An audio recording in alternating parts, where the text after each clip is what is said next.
Hello viewers, অচেতনার free coaching চ্যানেলে তোমাদের সকলকে স্বাগত জানাই। আজকের ভিডিওটিতে আলোচনা করব 6 সেমিস্টার হিস্ট্রি অনার্সে ডিএসসি বি3 এবং ডিএসসি বি4 এই পেপার দুটির 2024 সালের যে প্রশ্নপত্র, সেই প্রশ্নপত্র নিয়ে আলোচনা করব।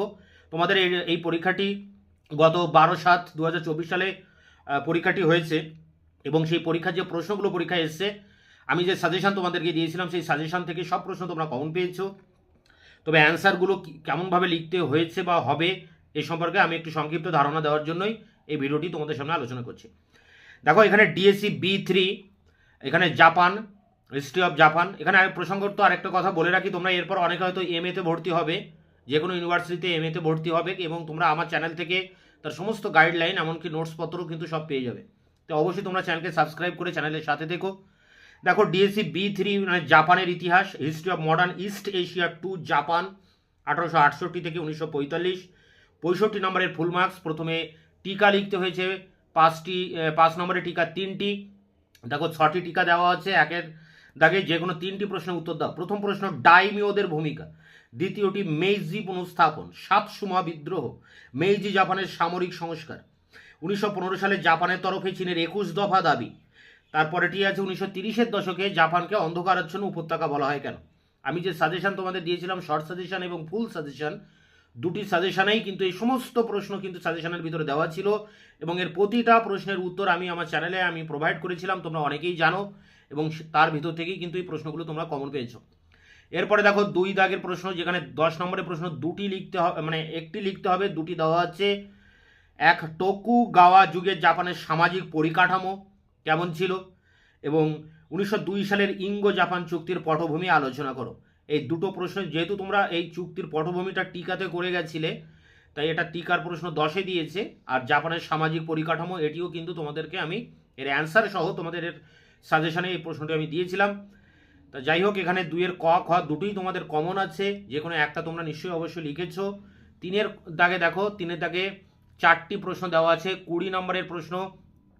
এখানে দুটি প্রশ্ন অ্যান্সার করতে হবে, যে কোনো দুটি প্রশ্নের উত্তর দাও। প্রথম প্রশ্ন, মেইজি জাপানে আধুনিক শিক্ষা ব্যবস্থা প্রবর্তনের উদ্যোগ ও পদক্ষেপগুলি আলোচনা করো। অর্থাৎ মেইজি জাপানের শিক্ষা ব্যবস্থা লিখতে হবে।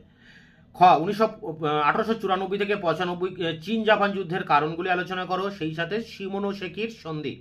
অর্থাৎ চীন জাপান যুদ্ধের কারণ ও ফলাফল এখানে জানতে চেয়েছে, এটিও তোমাদের কমন প্রশ্ন। গ দেখো, মেইজি জাপানের অর্থনৈতিক উন্নয়ন। এখানে মেইজি জাপানের অর্থনৈতিক উন্নয়নের বেসরকারি উদ্যোগ এবং সামরিক সরকারি উদ্যোগ দুটোই কিন্তু এখানে আলোচনা করতে হবে। পরেরটি দেখো, ওয়াশিংটন সম্মেলন 1921-22 পটভূমি ব্যাখ্যা করো। প্রশান্ত মহাসাগরীয় এলাকায় জাপানের আগ্রাসী নীতি সীমাবদ্ধ করার ক্ষেত্রে এটি কি সফল হয়েছিল, এটিও কিন্তু কমন। মেইজি জাপানের শিক্ষা সংস্কার, চীন জাপান যুদ্ধ, মেইজি জাপানের অর্থনৈতিক সংস্কার, ওয়াশিংটন সম্মেলন, 4টি প্রশ্নই তোমাদের কমন। আমি যে সাজেশন তোমাদের দিয়েছিলাম সেই সাজেশন থেকে এই প্রশ্নগুলো সব তোমরা কমন পেয়েছো। আশা করি তোমরা পরীক্ষা ভালোও দিয়েছো। এরপরে দেখো, ডিএসসি বি4, history of south east Asia the 20th century, full mark 65। প্রথমে 5 নম্বরের প্রশ্ন 3টি লিখতে হয়েছে। একের ক, সারে কাত ইসলামের গুরুত্ব। খ, বার্মার ঔপনিবেশিক শক্তি বিরোধী আন্দোলনে ধর্মের গুরুত্ব আলোচনা করো। গ, নির্দেশিত গণতন্ত্র গাইডেড ডেমোক্রাসি বলতে কি বোঝো। পরেরটি দেখো, ঘ, ভিয়েতকং কাকে বলে। উমা, বিংশ শতকে দক্ষিণ পূর্ব এশিয়ার কৃষক আন্দোলনগুলির প্রধান বৈশিষ্ট্য কী ছিল। পরেরটি দেখো, বুদি উতোমোর গুরুত্ব কী ছিল।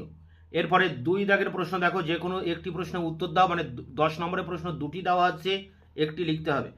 ক, দক্ষিণ পূর্ব এশিয়ায় জাপানি আক্রমণের তাৎপর্য কী ছিল। খ, ভিয়েতনাম বিপ্লব বলতে কি বোঝো।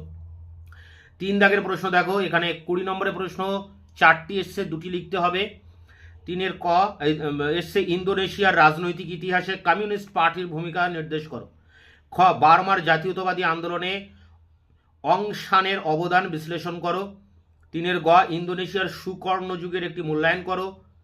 এবং 3-এর ঘ, দ্বিতীয় বিশ্বযুদ্ধ পরবর্তী ভিয়েতনামি রাজনীতিতে আমেরিকার ভূমিকা বিশ্লেষণ করো। তো এই ছিল তোমাদের ডিএসসি বি4 পেপারটির কোশ্চেন 2024 সালের।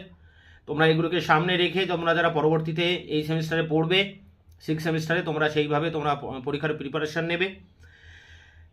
ভিডিওটি ভালো লাগলে অবশ্যই একটা লাইক দিও এবং চ্যানেলকে সাবস্ক্রাইব করে চ্যানেলের পাশে থেকো। পরবর্তীতে তোমাদের যখন MA ডিগ্রিতে ভর্তি হবে তোমাদের এর সিলেবাস, সাজেশন, নোটস ইত্যাদি বিষয় নিয়ে আমার চ্যানেল থেকে তোমরা অনেকটা হেল্প পাবে। তাই অবশ্যই চ্যানেলকে সাবস্ক্রাইব করে চ্যানেলের সাথে থাকবে।